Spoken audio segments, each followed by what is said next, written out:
IMF।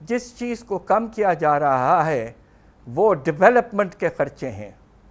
ہمیں یہ کوشش کرنا چاہیے کہ جو ہمارا کرنٹ ایکسپینڈیچر جو ہے، جو روزانہ کے خرچے ہیں، ان کو کم کریں. آپ کو حیرت ہوگی کہ ہمارا سود کی پیمنٹ جو ہے وہ اس سال 3,500 ارب تک پہنچ سکتی ہے، اور اگر آپ اگلے سال کا دیکھیں تو آپ کے سر سود جو اس وقت 13.75% تک پہنچ چکا ہے اور 15% ہونے کے امکانات ہیں، تو یہ 1,000 ارب بڑھے گا اگلے سال. آپ کے پینشنز پر پاکستان میں سارے گورنمنٹ کے امپلائیز کو ملا کے پروونشل، فیڈرل، ملٹری 1 خرب 1,000 ارب. ہمارے اسٹیٹ اونڈ انٹرپرائزز کے لاسز 850 ارب. یہ کون سا نظام ہے جس میں کرنٹ ایکسپینڈیچرز جو ہیں آسمان تک پہنچ گئے ہیں، اس میں کوئی کمی نہیں ہے، اور ہمیں ڈیفنس ایکسپینڈیچر کو بھی کنٹرول کرنا پڑا ہے، اور ساتھ ساتھ ڈیولپمنٹ ایکسپینڈیچر 5 سال پہلے جو لیول تھا اس سے اب ریئل ٹرمز میں وہ آدھے سے بھی کم ہو جائے گا. تو ترقی کی رفتار تو مسلسل اس کے نتیجے میں کم ہو جائے گی.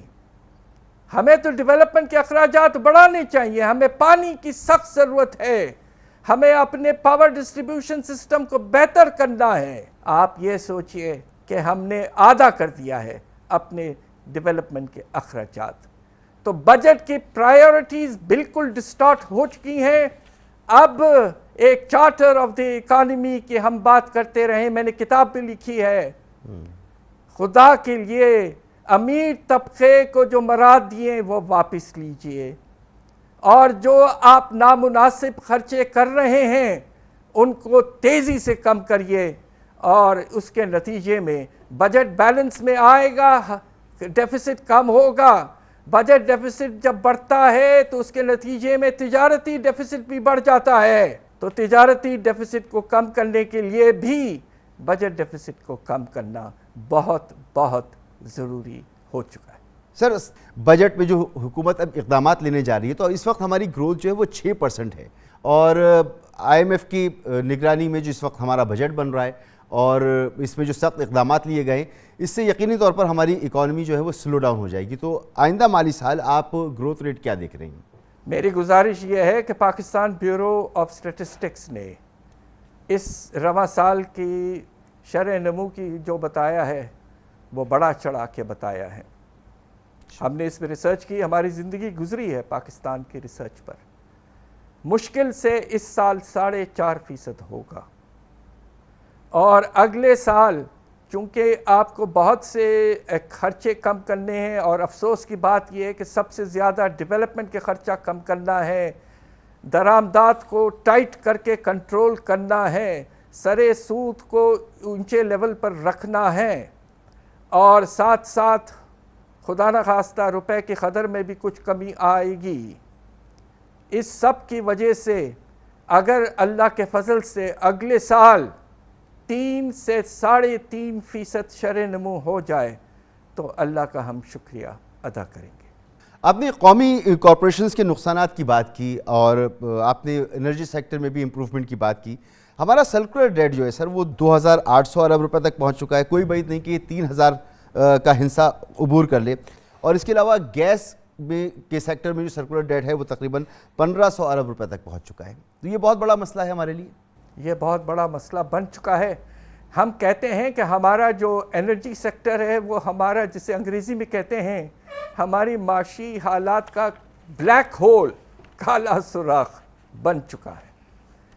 اتنے عرصے سے اب آپ یہ دیکھیے کہ پچھلے کچھ سال پہلے ہم نے اپنی کیپیسٹی میں 11 سے 12,000 میگا واٹ کا اضافہ کیا تھا. کیا وجہ ہے کہ سرپلس کیپیسٹی کے باوجود آج یہاں پاکستان میں بے شمار لوڈ شیڈنگ ہو رہی ہے، اسی طرح کی لوڈ شیڈنگ جو 10 سال پہلے ہوا کرتی تھی. میں یہ پروگرام وقت پہ نہیں کر پایا اس لیے کہ ہمارے گھر میں بھی لوڈ شیڈنگ ہے لاہور میں. اب آپ یہ دیکھیے کہ یہ جو پاور سیکٹر ہے اس میں بے شمار لاسز میں اضافہ اور ریونیو لاسز، ڈسٹریبیوشن لاسز، اور نتیجہ یہ ہے کہ فیول شارٹیج وقت پہ امپورٹ نہیں کیا. میں کیا بتاؤں، اگر آپ کو ایک ایگزامپل چاہیے بیڈ گورننس کا اور فیلڈ نظام کا تو وہ آپ کا انرجی سیکٹر ہے، خاص طور پہ آپ کا پاور سیکٹر ہے. بس ہم امید کر رہے ہیں کہ یہ جو کوئلیشن حکومت آئی ہے، چونکہ اس میں جو پاکستان مسلم لیگ ہے انہوں نے ہی کیپیسٹی میں اضافہ کروایا تھا اپنی حکومت میں، کہ اب آہستہ آہستہ حالات بہتر کیے جائیں گے. پاور سیکٹر میں سرکولر ڈیٹ کو کنٹرول کیا جائے گا.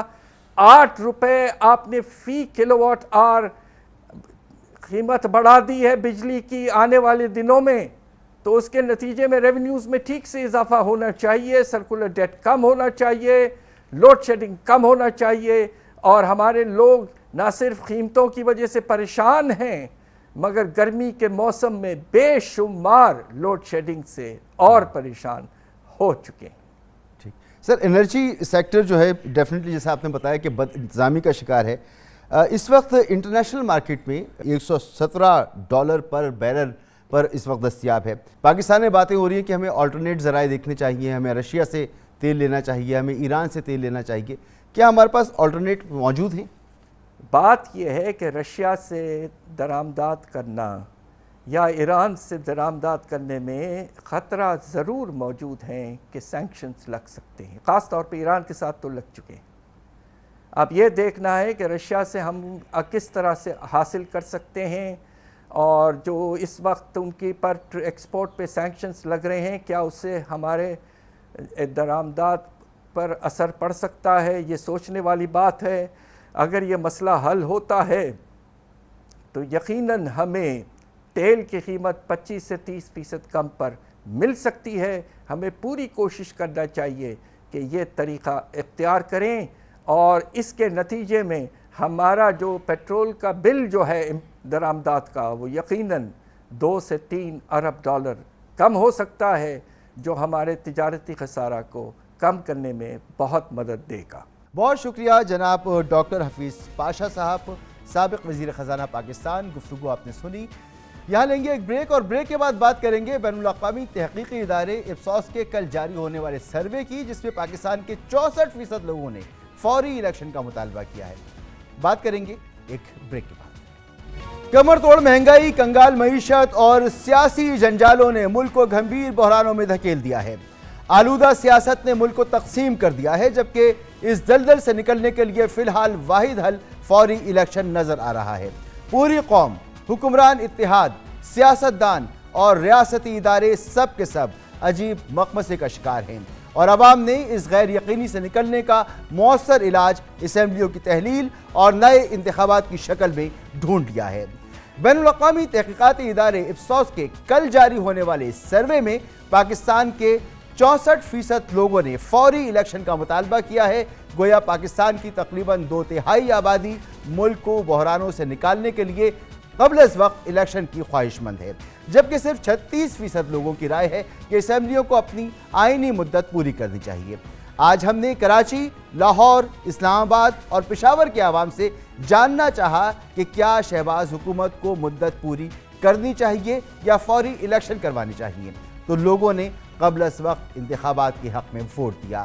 90% کراچی والوں کا کہنا ہے کہ فوری الیکشن کے بغیر کوئی چارہ نہیں. بالکل الیکشن ہونے چاہیے، اس کے علاوہ اور کوئی چارہ نہیں ہے. الیکشن کروانا چاہیے. الیکشن تو اس کا فوراً حل نہیں ہے، اس کو حکومت پوری کرے اور آگے الیکشن پھر کرا دیں. الیکشن کرانا چاہیے. الیکشن فوری ہونی چاہیے اس ملک کے اندر. اور یہ الیکشن ہی حل ہے، اس کے علاوہ کوئی آپ کے پاس حل نہیں رہتا ہے. لوگوں کا جب تک آپ مینڈیٹ نہیں لیں گے، اور لوگ اب باشعور ہیں، پہلے تو نہیں تھے شعور میں، اب بہت باشعور ہیں. بالکل کرانا چاہیے، کیونکہ سب کو پتہ ہے کہ یہ حکومت کیسے آئی ہے، کون لے کر آیا ہے، سب جانتے ہیں. میرے خیال میں فوری طور پہ الیکشن کروا دیں تو بہتر رہے گا. الیکشن کرانی چاہیے بالکل فوراً. تھوڑا ٹائم دینا چاہیے نا، تاکہ یہ ان کی بھی کارکردگی پتہ لگے نا کہ یہ کیا کر سکتے. اس کو فوری الیکشن کرانا چاہیے. نہیں چاہیے، اس کو تو 2 دن میں اتار دینا چاہیے. فوری الیکشن کرا دینا چاہیے. کرانے چاہیے. عمران خان کو دوبارہ آنا چاہیے، وہ بالکل رائٹ میں تھے. فوراً الیکشن، فوراً. زندہ دلانی لاہور سے جب دنیا نیوز کے نمائندوں نے ملک کے سیاسی و معاشی حالات کا حل تجویز کرنے کی رائے مانگی تو تو لوگوں نے ملے جلے رجحان کا اظہار کیا۔ 60% لوگوں نے کہا کہ سب سے پہلے معیشت میں سدھار لانا ضروری ہے، جبکہ لاہور کے 40% عوام نے نئے انتخابات کا مطالبہ کیا۔ فوری طور پہ الیکشن ہو، جو بھی آئے خدا کے لیے پاکستان پر، غریب عوام پر وہ رحم کرے۔ الیکشن جو ہے نا وہ تو نہیں ہونے چاہیے ابھی، الیکشن اپنی مدت ان کو پوری کرنی چاہیے، کیونکہ ہمارے حالات جو ملک کے وہ ویسے ہی آپ نے دیکھے ہیں، تو الیکشن ہوگا تو ڈبل خرچہ ہوگا۔ ان سے ریکویسٹ ہے بھائی ہاتھ باندھ کے کہ یار سب سے پہلے جو ہے نا ریزائن دیں، الیکشن اناؤنس کرائیں تاکہ عوام اپنی مرضی کا جو ہے نا وہ لیڈر لائے۔ الیکشن نہیں کروانے چاہیے، ان کو اپنی معیشت کو ٹھیک کرنا چاہیے، مہنگائی کو کنٹرول کرنا چاہیے۔ غریب عوام پستی چلی جا رہی ہے، اگر معیشت ہی نہیں اسٹرانگ تو الیکشن جو ہے وہ کروانا اس وقت بہت بڑی بیوقوفی ہوگی۔ ان کو اپنی مدت پوری کرنی چاہیے، یہ بھی کرنی چاہیے۔ سب سے پہلے تو ان کو معیشت کو ٹھیک کرنا چاہیے، ابھی الیکشن کا ٹائم نہیں ہے، لوگ ابھی تیار بھی نہیں ہیں، الیکشن کمیشن بھی ابھی تیار نہیں ہے، وہ کہہ رہے ہلکا بندی ہونی ہے ابھی۔ اس ٹائم تو الیکشن ہونے چاہیے، ان کو اپنی مدت پوری کرنی چاہیے، کیونکہ جب الیکشن ہوں گے پھر بجٹ بولے گا، پھر وہ سارا جو سا ملبہ پڑے گا وہ وہاں پر پڑے گا۔ دارالحکومت اسلام آباد کے باسیوں نے قومی اسمبلی کی تحلیل، شہباز حکومت کے خاتمے اور قبل از وقت الیکشن کے حوالے سے کیا کہا، یہ بھی سنیے۔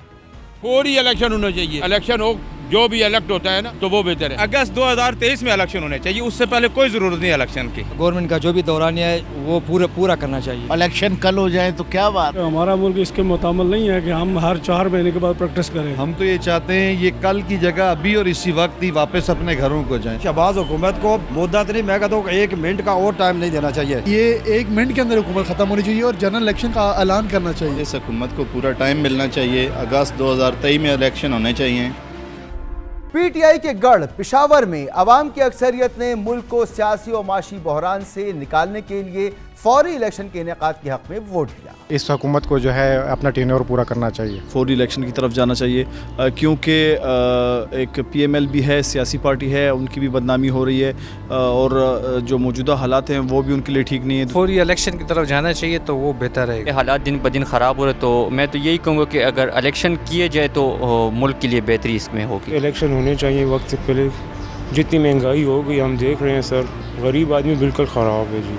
قرائن و شواہد سے لگتا ہے کہ اس وقت پاکستان کو فوری فائنینشل ایمرجنسی اور ٹیکنوکریٹس پر مبنی نگراں حکومت درکار ہے۔ بظاہر سابق وزیر اعظم عمران خان کو مدت مکمل کیے بغیر اقتدار سے نکالنے کا تجربہ ناکام ہو گیا ہے۔ حیران کن بات یہ ہے کہ وزیر اعظم شہباز شریف عجلت میں مسند اقتدار پر تو براجمان ہو گئے، لیکن ملک کی موجودہ معاشی صورتحال پر ان کے پاس کوئی روڈ میپ نہیں تھا۔ اس عجلت نے مسلم لیگ نون کا سیاسی مستقبل داؤ پر لگا دیا ہے۔ پہلے دن سے شہباز حکومت پر لرزہ طاری ہے، ہر گزرتے روز سیاسی غیر یقینی میں اضافہ ہو رہا ہے، لیکن حکمران اتحاد بضد ہے کہ الیکشن 15 ماہ بعد ہی ہوں گے۔ آج ترکی کے سرکاری ٹی وی کو انٹرویو میں وزیر اعظم شہباز شریف نے کہا کہ الیکشن اپنے مقررہ وقت پر ہوں گے۔ اگرچہ شہباز حکومت کا اصرار ہے کہ حکومت مدت پوری کرے گی، لیکن الیکشن کمیشن آف پاکستان کی جانب سے آئندہ عام انتخابات کی تیاریاں زور و شور سے جاری ہیں۔ پرسوں الیکشن کمیشن نے حلقہ بندیوں اور انتخابات کے اخراجات کی ابتدائی رپورٹ شائع کی۔ 2 ہفتے قبل الیکشن کمیشن نے ادارہ شماریات کو مردم شماری کے حتمی نتائج کے جلد اجرا کے لیے مراسلہ بھیجا تھا۔ 2 روز قبل الیکشن کمیشن کے پنجاب اور خیبر پختونخوا ممبران کی تقریب حلف برداری میں میڈیا سے غیر رسمی گفتگو میں چیف الیکشن کمشنر سلطان سکندر راجہ کا کہنا تھا کہ الیکشن کمیشن انتخابات کے لیے ہمیشہ تیار ہے، نئے انتخابات کا فیصلہ حکومت نے کرنا ہے۔ انہوں نے کہا کہ مقررہ وقت سے پہلے بھی الیکشن کرائے جا سکتے ہیں، جب کہا جائے گا صاف شفاف الیکشن کروا دیں گے۔ سابق وزیر اعظم عمران خان مسلسل عوامی جلسوں اور میں ریاستی اداروں اور شہباز حکومت کو باور کرا رہے ہیں کہ